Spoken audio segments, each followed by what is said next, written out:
Hello everybody, this is Megan, your host for Thursdays here on Equally Awesome.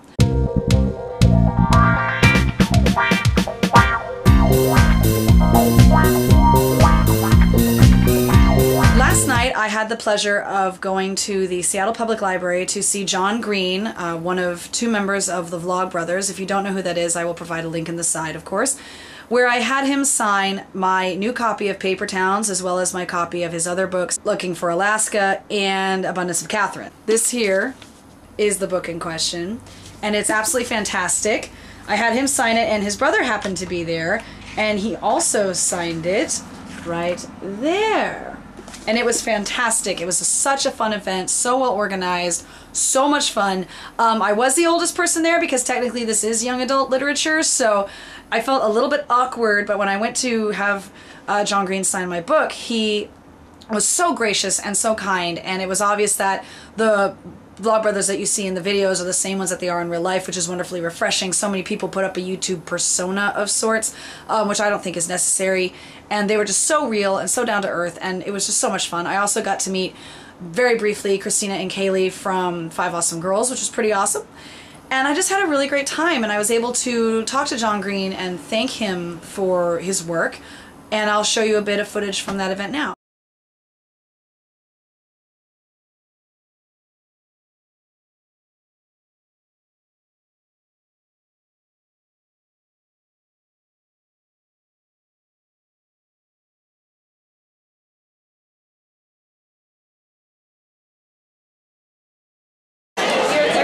Hey everyone, this is Miss Divine Stalls and Thursdays on Equally Awesome. I am at the Nerd Fighting Convention John Green book signing for Paper Towns, which is this beautiful thing right now, which I picked up last night. And let me just show you this. Seattle is some serious nerd fighter country, and the turnout did not disappoint. Check it out.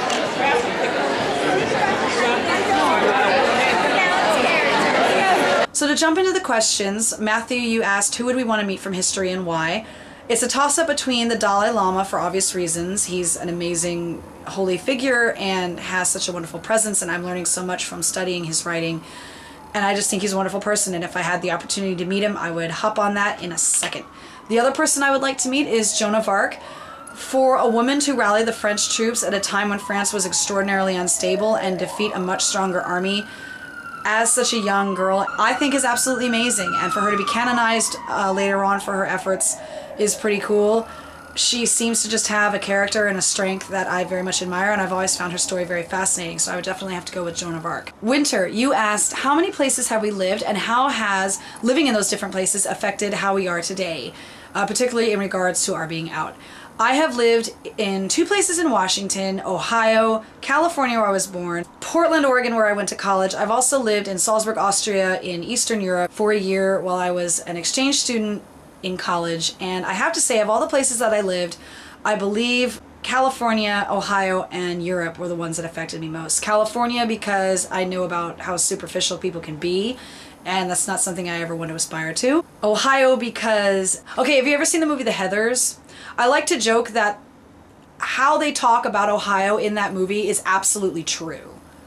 Enough said on that. And I also say Europe because I was there just before 9/11, and the perspective that I got from living there and how it changed how I carried myself, how I viewed art and literature and music and the world in general, just really affected me even to this day. Also, after I got used to living there and became acclimated to European customs and ways of living, I noticed how obnoxious most American tourists can be, and I started to understand from a new, more global view how we are affecting the rest of the world, even in small ways, and how the rest of the world views us, which was quite an eye-opener, and one that I am very grateful for at this time.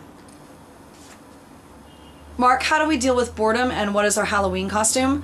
I don't know how to answer your boredom question because I frankly am never bored. The time that I have to myself is rare, and I'm always doing something, I'm always working, I'm always out with friends, I'm always doing whatever. I love having downtime. I love being bored. However, I did get bored at work today because it was just a little slow in the morning, and at that time that's when I start updating my Twitter and reading things that I'm supposed to read for work. Halloween costume, I'm going as an evil Sarah Palin. I will have pictures for you all next week. It's going to be super fun. Sophia, have we done something that people didn't notice?